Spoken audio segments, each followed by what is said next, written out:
plenty of food in the supermarkets, on the shelves and in our homes. So the thought of going hungry may not seem like a pressing concern.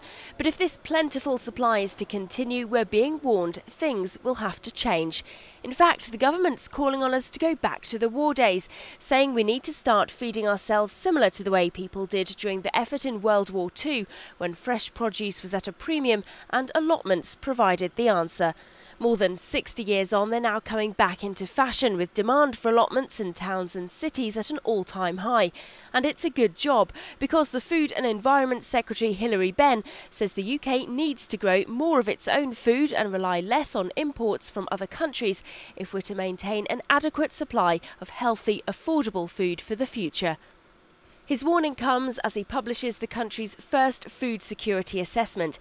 In it, he says the main threats to sustaining a food supply are climate change and an ever-growing population, and we need a radical rethink about how we produce and process our food.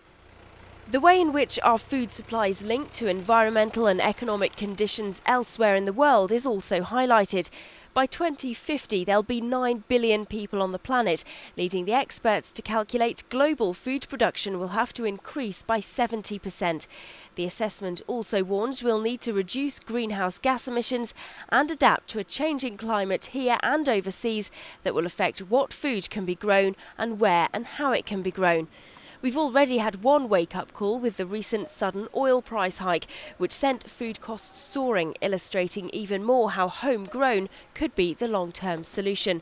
The plans are being criticised by groups like the Campaign for Rural England, who say they risk covering the country with food crops that will take over natural habitats. But the government warn carrying on as we are is just not an option, and they want to tackle the problem from farm to fork, looking at how to promote healthier eating habits as well with the rising obesity crisis. The assessment is part of work which will lead to a UK food strategy to be published in the autumn, the first since World War II, and it could be that we'll be being asked to dig for a different kind of victory once again.